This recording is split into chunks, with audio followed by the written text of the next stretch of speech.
warahmatullahi wabarakatuh. Alhamdulillahirabbil alamin wassalatu wassalamu ala sayyidina Muhammad asyrafil anbiya'i wal mursalin wa ala alihi wa sahbihi ajma'in, amma ba'du. Alhamdulillahirabbil alamin. Pada kesempatan kali ini kita bisa belajar kembali, kita bisa bertemu kembali di mata pelajaran pendidikan agama Islam pada bab 1, yaitu tentang dalil Al-Quran dan hadis mengenai ikhtiar, optimis, dan tawakal. Baiklah, sebelum kita memulai pelajaran pada hari ini, alangkah baiknya kita awali dengan membaca doa sebelum belajar terlebih dahulu, supaya apa yang kita pelajari pada hari ini menjadi ilmu yang bermanfaat dan berkah untuk kita semuanya. Bismillahirrahmanirrahim. Allahumma anfa'ni bima 'allamtani wa 'allimni ma yanfa'uni wa zidni ilma. Amin ya rabbal alamin.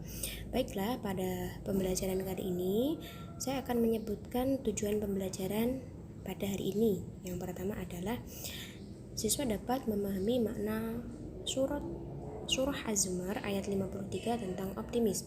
Kemudian yang kedua, siswa dapat memahami surah An-Najm ayat 39 sampai 42 tentang ikhtiar atau berusaha. Kemudian yang ketiga, siswa dapat memahami surah Ali Imran ayat 159 tentang tawakal. Kemudian yang terakhir adalah bacaan tajwid, yaitu qalqalah. Baiklah, langsung saja kita masuk pada pembahasan kita dulu, yaitu tentang bacaan tajwid, yaitu qalqalah. Apa sih qalqalah itu? Nah, di sini saya akan sedikit memberi penjelasan kepada anak-anak semuanya. Qalqalah, ya, bacaan qalqalah adalah bacaan lafaz dalam Al-Quran di mana cara membacanya adalah membalik atau memantul. Ya, cara membacanya membalik atau memantul. Ya, membalik atau memantul. Nah, ada berapa huruf qalqalah itu? Huruf qalqalah ada 5, yaitu ba, jim, dal, to, qaf. Atau kalian bisa menyebutnya baju,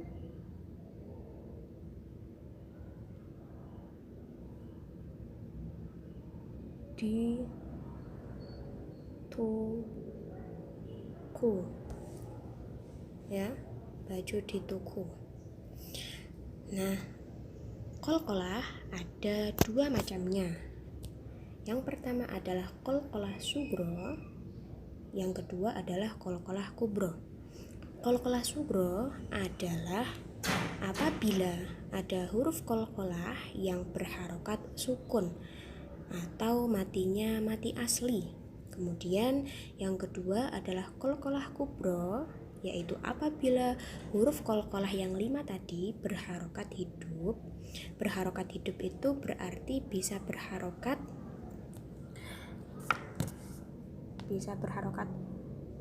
fathah, kasroh, doma, atau bisa berharokat fathatain, kasrotain, dan domatain.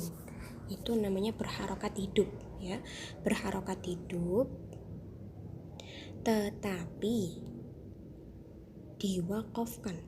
Diwakofkan itu artinya dia berada di akhir ayat atau di tanda wakof. Jadi cara membacanya adalah berhenti, sehingga huruf qalqalah tadi dibaca sukun.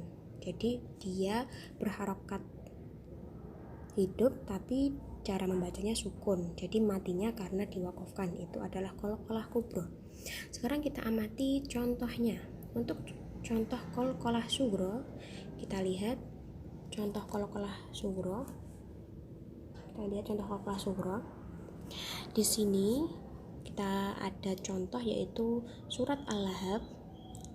Saya berikan contohnya. Fi jidha hablum mim masad. Nah, hablum di situ adalah contoh bacaan qalqalah sugro. Karena apa? Karena huruf qalqalah di situ, yaitu huruf ba, berharokat sukun, ya. Huruf ba berharokat sukun. Itu adalah ciri-ciri bacaan qalqalah sugro karena huruf qalqalah berharokat sukun. Kemudian yang sebelah kanan kalian bisa melihat di sini ada contoh bacaan qalqalah kubro, yaitu di lafal yang terakhir. Nah, saya bacakan fi jidha hablum mim masad. Kenapa dia disebut qalqalah kubro? Karena kata masadin itu dia berharokat hidup, yaitu harokatnya kasratain, tapi karena dia berada di akhir ayat maka dia dibaca sukun.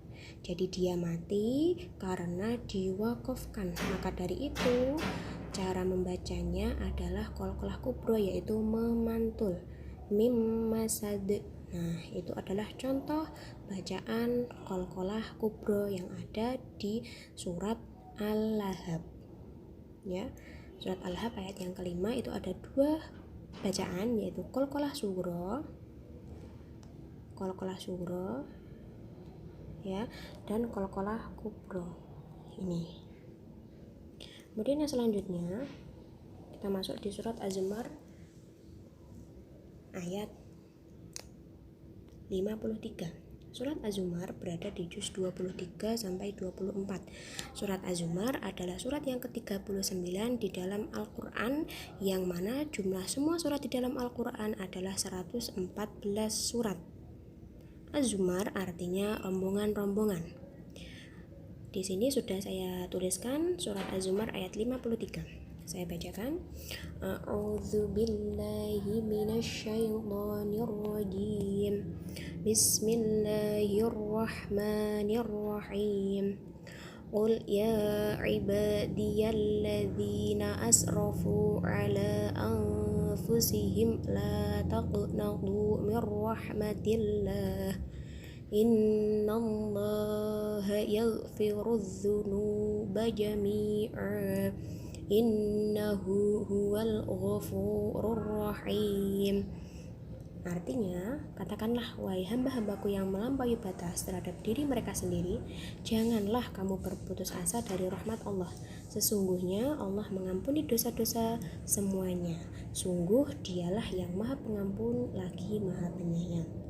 Nah, dari surat Az-Zumar ayat 53 tersebut kita bisa mengetahui bahwasanya Allah Subhanahu wa Ta'ala telah menyeru atau telah memerintahkan hambanya yang melampaui batas, artinya yang sering melakukan maksiat atau sering melakukan kejahatan dan dosa, supaya hambanya itu tadi selalu beristighfar. Istighfar artinya apa? Istighfar artinya memohon ampunan kepada Allah, ya. Beristighfar, memohon ampunan kepada Allah, dan juga tidak berputus asa dalam mengharap rahmat dari Allah.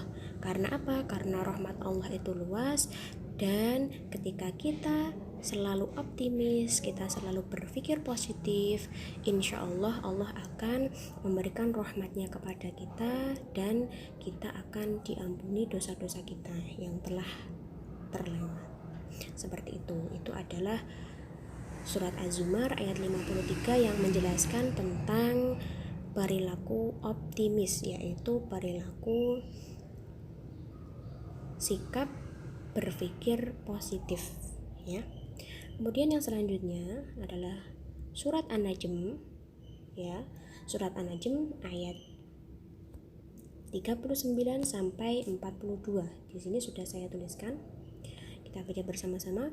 A'udzu billahi minasyaitonir rajim. Bismillahirrahmanirrahim. Wa an laisa lil insani illa ma sa'a wa anna sa'yahu sawfa yura thumma yujzahul jazaa'al awfa wa anna ila rabbikal muntaha. Artinya adalah, dan bahwa manusia hanya memperoleh apa yang telah diusahakannya, dan sesungguhnya usahanya itu kelak akan diperlihatkan kepadanya di hari akhir, di hari kiamat nanti. Kemudian akan diberi balasan kepadanya dengan balasan yang paling sempurna. Dan sesungguhnya kepada Tuhanmu lah kesudahan segala sesuatu. Nah, dari surat An-Najm ayat 39 sampai 42, Allah telah menjelaskan bahwasanya Allah akan memberikan balasan yang sempurna. Nah, balasan yang sempurna di sini apa maksudnya? Balasan yang sempurna itu untuk orang-orang mukmin bisa berarti berupa pahala dan masuk surga ketika di akhirat nanti, ya. Dan ketika di dunia, balasan yang sempurna itu berupa apa yang sedang kita upayakan, ya. Allah akan memberikan balasan sempurna untuk orang-orang yang mau berusaha keras. Berusaha keras itu dalam istilah agama kita mengenal dengan kata ikhtiar. Jadi sebagai siswa kita mengamalkan surat An-Najm adalah dengan cara kita senantiasa belajar dan berusaha mengerjakan semua tugas yang diberikan oleh Bapak Ibu guru. Nah, ketika kita sudah berusaha, maka insya Allah Allah akan memberikan balasan yang sempurna, balasan yang terbaik kepada kita atas apa yang telah kita usahakan. Seperti itu. Kemudian yang selanjutnya adalah surat Ali Imran ayat 159. Surat Ali Imran berada di juz 4. Surat Ali Imran adalah surat yang ketiga dalam Al-Quran. Ali Imran artinya keluarga Imran. Di sini sudah saya sebutkan, sudah saya tuliskan lafal surat Ali Imran ayat 159. Baiklah, mari kita baca bersama-sama. A'udzu billahi minasyaitonir rajim. Bismillahirrahmanirrahim. Fabima rahmatim minallahi linta lahum walau kunta faddan ghalidhal qalbi lanfaddu min hawlik fa'fu anhum wastaghfir lahum wa syawirhum fil amr fa idza azamta fatawakkal 'alallah innallaha yuhibbul mutawakkilin. Artinya, maka berkat rahmat Allah engkau di sini bermakna Nabi Muhammad SAW berlaku lemah lembut kepada mereka. Sekiranya kamu bersikap keras dan berhati kasar, tentulah mereka menjauhkan diri dari sekitarmu. Karena itu maafkanlah mereka dan mohonkanlah ampun untuk mereka, dan bermusyawarahlah dengan mereka dalam urusan itu. Kemudian apabila engkau telah membulatkan tekad, maka bertawakallah kepada Allah. Sungguh Allah mencintai orang-orang yang bertawakal. Dari surat Ali Imran ayat 159 ini menjelaskan bahwasanya Allah Subhanahu wa taala memerintahkan kepada hambanya untuk berlaku lemah lembut, memaafkan kesalahan orang lain, memohonkan ampun untuk orang lain, bermusyawarah dalam mengambil keputusan, dan yang terakhir adalah perintah Allah supaya hambanya selalu bertawakal kepada Allah Subhanahu wa taala. Nah, tawakal di sini artinya apa? Tawakal artinya berserah diri kepada Allah Subhanahu wa taala setelah kita berusaha sekuat tenaga. Nah, demikian sedikit penjelasan dari saya di materi bab pertama ini. Semoga bisa membawa manfaat dan berkah bagi kita semuanya. Jangan lupa ditulis di buku catatan kalian supaya ilmu yang telah kita pelajari hari ini tidak terlupakan, karena cara mengingat ilmu adalah dengan menulisnya. Terima kasih atas perhatian kalian semua. Saya akhiri pembelajaran pada hari ini dengan bacaan kafaratul majlis. Bismillahirrahmanirrahim. Subhanakallahumma wa bihamdika asyhadu an la ilaha illa anta astaghfiruka wa atubu ilaik. Sekian dari saya. Wassalamualaikum warahmatullahi wabarakatuh.